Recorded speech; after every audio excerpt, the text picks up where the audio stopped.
প্রিয় ভাই বোনেরা, আশা করি তোমরা খুবই ভালো আছো। আজকে আমরা ক্লাস 12-এর 4th সেমিস্টারের প্রথম অধ্যায় সত্য সাপেক্ষ ও সত্য সারণী নিয়ে আলোচনা করব। তো সবাই ক্লাসটা মন দিয়ে দেখবে।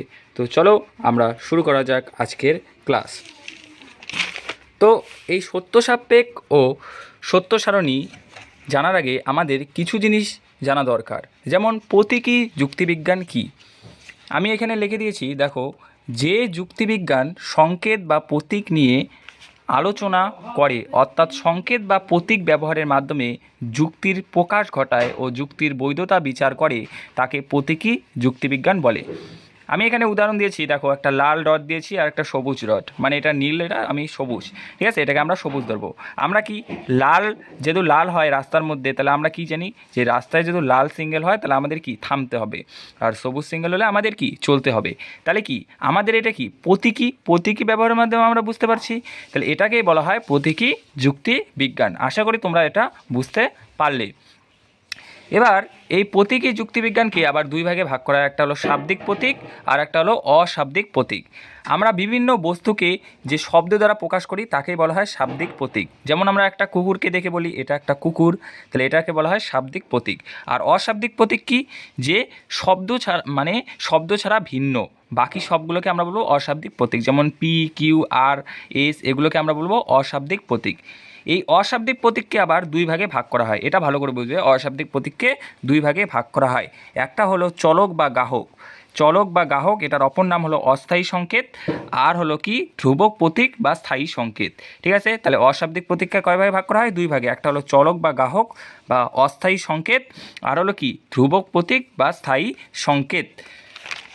এবার আমরা স্থায়ী সংকেত বা ধ্রুবক প্রতীকটা কি সেইটা আমরা বুঝব। যে বলছে, দেখো, যে সংকেতগুলির অর্থ স্থান, কাল ও পাত্রভেদে পরিবর্তিত হয় না। পাত্রভেদে কি হয় না? পাত্রভেদে পরিবর্তিত হয় না। অর্থাৎ যে সংকেতগুলির অর্থ নির্দিষ্ট, মানে একদম নির্দিষ্ট থাকবে, কোনো পরিবর্তন হবে না, তাদেরকে স্থায়ী সংকেত বা ধ্রুবক প্রতীক বলে। যেমন হলো কাল, এগুলো কিন্তু ভালো করে তোমরা মুখস্থ করে নেবে। কাল, এটাকে বলা হয় কাল। ডট, ফেল, হর্ষু আর হলো ট্রিপল বার, এগুলো হলো স্থায়ী সংকেত বা ধ্রুবক প্রতীক। এগুলোকে কি পরিবর্তন করা যাবে না, এগুলো হলো নির্দিষ্ট, তাই এগুলোকে বলা হয় স্থায়ী সংকেত বা ধ্রুবক প্রতীক। এর অপর নাম ধ্রুবক প্রতীক। তাহলে কী পেলাম? কাল, ডট, ফেল, হর্ষু আর ট্রিপল বার।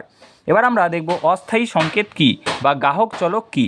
যে সংকেতগুলির অর্থ স্থান, কাল ও পাত্রভেদে কী হবে? পরিবর্তিত হবে, মানে এগুলোকে চেঞ্জ করা যাবে, এগুলোকে বলা হয় অস্থায়ী সংকেত বা গাহক চলক বলা হয়। এগুলোকে বলা হয় গাহক চলক, কারণ এগুলোকে পরিবর্তন করা যাবে। যেমন পি, কিউ, আর, এস, এগুলোকে পরিবর্তন করা যাবে। এবার আমরা এই যে স্থায়ী সংকেত বা ধ্রুবক প্রতীক দেখলাম, এগুলোকে আবার দুই ভাগে ভাগ করা যায়। একটা হলো একক স্থায়ী ধ্রুবক আর একটা হলো দ্বিস্থায়ী ধ্রুবক। তাহলে স্থায়ী সংকেত বা ধ্রুবককে আবার দুই ভাগে ভাগ করা হয়, একটা হলো একক স্থায়ী ধ্রুবক আর একটা হলো দ্বিস্থায়ী ধ্রুবক। আশা করি তোমরা এটা বুঝতে পারলে। এবার একক স্থায়ী ধ্রুবকটা কি? যে সংকেত বা চিহ্ন একটি মাত্র সরল বচন, ভালো করে দেখে নেবে, এখানে সরল বচন, কি বচন? সরল বচন বা আণবিক বচনের পূর্বে মানে কি আমরা জানি দর্শনের ভাষায় পূর্বে মানে হলো আগে, পূর্বে বসে পূর্ণ অর্থ প্রকাশ করতে পারে। কি করতে পারে? পূর্ণ অর্থ প্রকাশ করতে পারে, তাকে একক স্থায়ী ধ্রুবক বলে।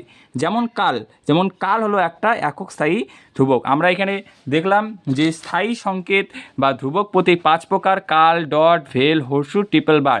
তো কাল হলো একটা একক স্থায়ী ধ্রুবক। যেমন এখানে আমি ধরেছি, এমন নয় যে আজ বৃষ্টি হচ্ছে। তাহলে এখানে আমাদের বলছে যে সরল বচন পূর্বে বসে হলো আমাদের কাল। তাহলে এই যে এমন নয় যে, এটা হবে কাল, এটা কাল হয়ে যাবে। আর আজ বৃষ্টি হচ্ছে, এটা একটা সরল বচন, তাহলে এখানে আমরা কি দেবো? পি। তাহলে এমন নয় যে, এখানে আমরা কাল দেব, কারণ কাল হলো একটা একক স্থায়ী ধ্রুবক। আশা করি তোমরা বুঝতে পারছো। এগুলোর ব্যবহার আমি পরের ভিডিওতে আবার ভালো করে বোঝাবো। এবার আমরা দ্বিস্থায়ী ধ্রুবক কি সেটা আমরা বুঝে নেব। দ্বিস্থায়ী ধ্রুবকটা কি সেটাও আমরা বুঝে নেব। দেখো, দ্বিস্থায়ী ধ্রুবক কি? যে সংকেত বা চিহ্ন কমপক্ষে দুটি সরল বচন বা বাক্যের মাঝে বসে, এগুলো কি বসবে? এগুলো মাঝে বসে পূর্ণ অর্থ প্রকাশ করে, সেই সংকেতকে দ্বিস্থায়ী ধ্রুবক বলে।